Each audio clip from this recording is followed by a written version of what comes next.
Shalom, shalom, peuple de Dieu. Pourquoi lui faire confiance? Partie 3. Pourquoi faire confiance en Dieu? Proverbe 21, le verset 30. Aucune sagesse, aucune intelligence, aucune réflexion humaine ne peut s'opposer à Dieu parce qu'il est le Tout-Puissant. Alléluia. Il sait tout, il prévoit tout, il organise tout, il orchestre tout. C'est pourquoi on parle de la souveraineté de Dieu. Parce qu'il peut t'abaisser, il peut te relever. Il peut t'enrichir, il peut te mettre dans la pauvreté. L'histoire de Job nous montre qu'il peut te rabaisser, il peut laisser Satan t'attaquer, voir ta fidélité et ta foi, il peut aussi te relever. C'est pourquoi on parle de la souveraineté de Dieu. Si certains pensent que la souveraineté de Dieu consiste seulement à bénir, ils se sont trompés. Parce que Dieu sait toutes choses, il orchestre toutes choses, il intervient quand il veut, au moment propice, l'Éternel se manifestera.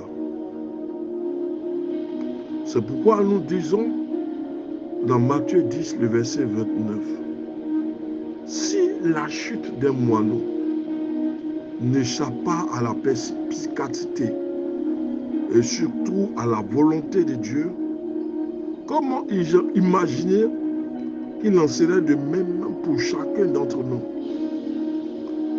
Dieu sait tout.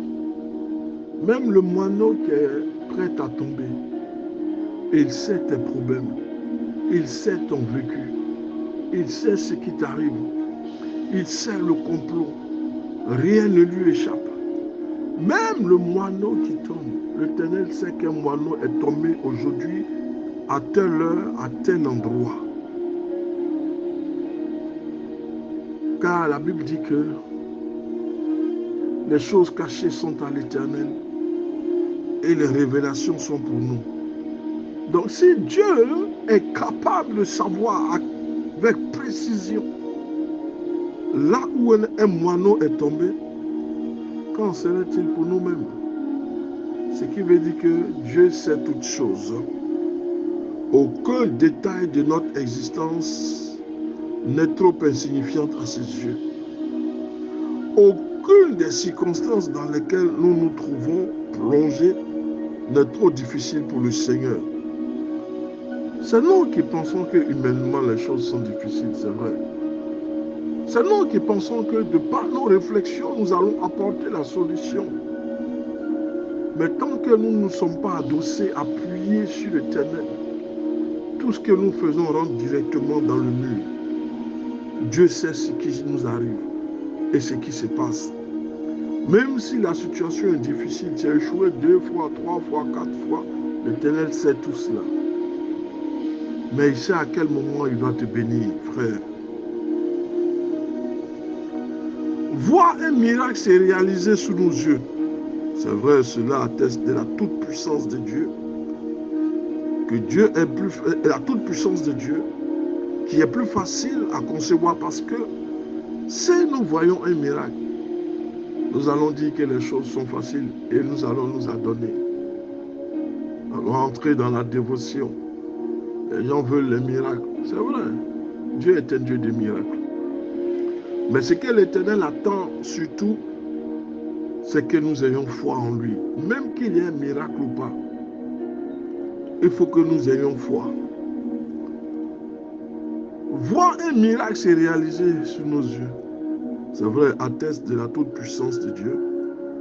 Et cela est plus facile à accepter que les interventions divines que nous ne voyons pas. Parce que nous voulons nous appuyer sur ce que nous avons vu pour croire. Or, l'Éternel nous dit de croire sans avoir vu. Personne ne l'a vu, mais tous croient en lui. Alors, si l'Éternel te fait une promesse, pourquoi il ne va pas l'accomplir? Si tu es dans une situation difficile, chaoteuse, crois-tu que l'Éternel ne sait pas ce que tu vis? Il sait tout ce que tu vis. Mais comme je dis, il attend toujours le moment pour agir. Dieu travaille souvent dans l'ombre. Non, il n'est pas comme le diable. Il travaille souvent dans l'ombre, loin des regards humains, sans avoir recours à un miracle, mais simplement en orchestrant les circonstances de manière à accomplir ses plans pour ta vie. Dieu, quand il a tracé le chemin, le sillon, quel que soit ce qui va t'arriver, ou quelles que soient les oppositions auxquelles tu serais confronté, l'Éternel attrapera ta main et te conduira jusqu'au bout, parce qu'il a un plan pour ta vie. Et ce plan, la personne ne peut te sortir de ce plan. Le Dieu que je connais est un Dieu de puissance, est un Dieu de gloire. Et personne ne peut se comparer à lui. Il travaille dans l'ombre. Nous cherchons les choses visibles.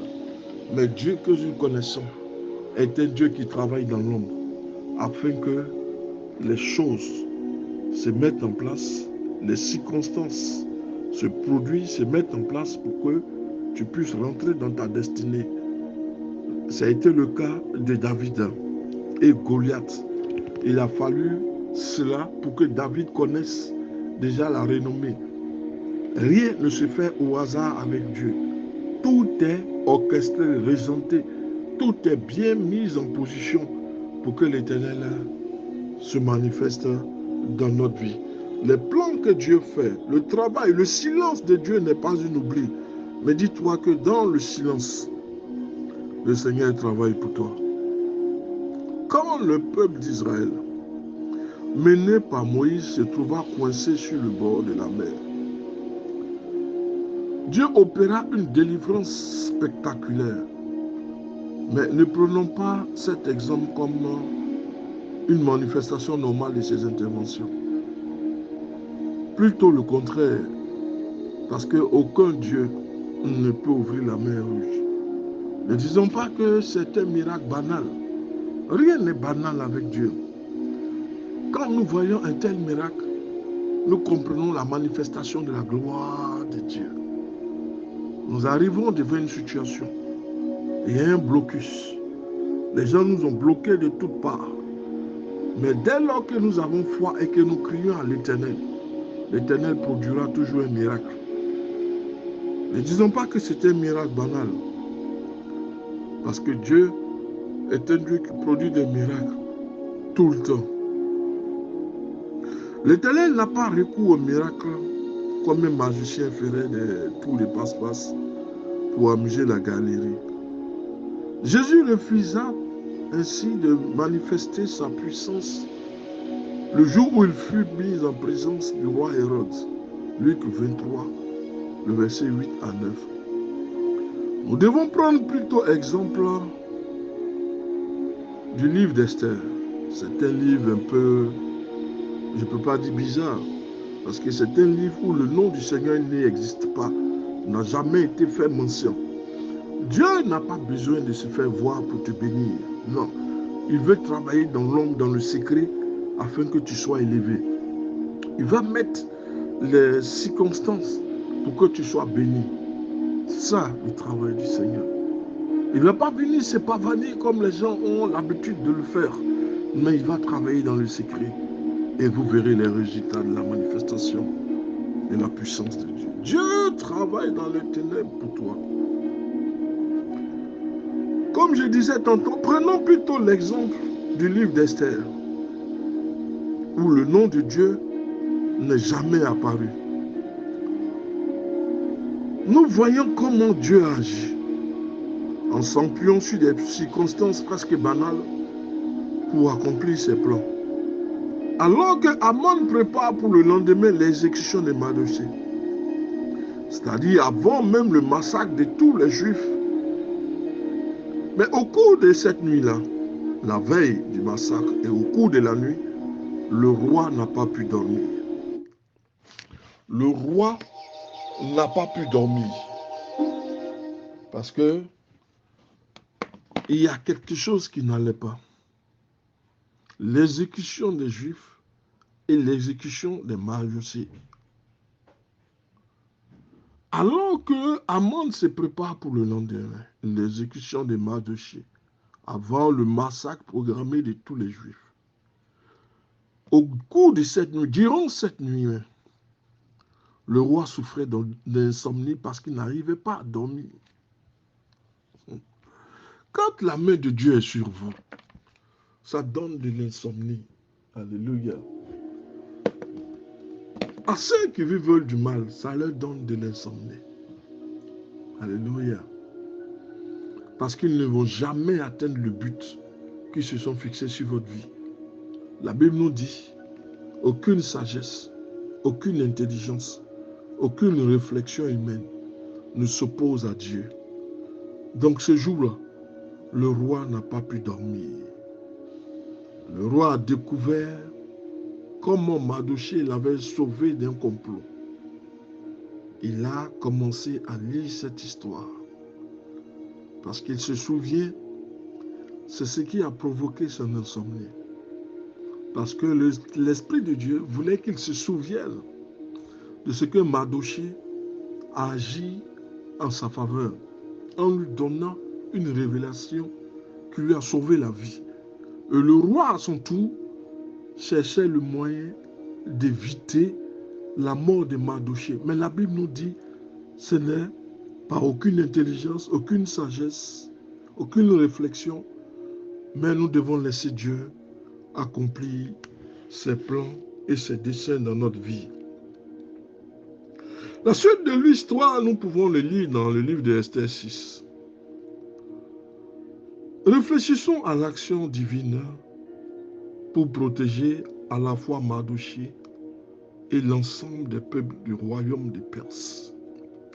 Il a suffi qu'un roi ne puisse pas s'endormir ce jour-là. C'était le cas avec le roi Darius dans le cas de Daniel, où le roi Darius n'a pas pu dormir. Ici, c'est le roi des Perses qui ne peut pas dormir parce qu'il sait que Mardochée a déjà posé un acte pour sauver sa vie. Et à Mardochée réside alors l'autorité et la présence et l'Esprit de Dieu. Il a suffi qu'un roi ne puisse pas s'endormir ce jour-là, qu'il demande à lire le livre d'histoire récente et qu'il tombe précisément sur la page relatant le complot contre sa vie et l'action de Mardochée. Dieu orchestre les situations de ta vie afin que tu entres dans ta destinée prophétique. Alors essuie tes larmes. La souffrance n'est qu'une étape qui donne accès à la gloire.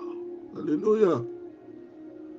Dieu orchestre les événements pour le bien des siens.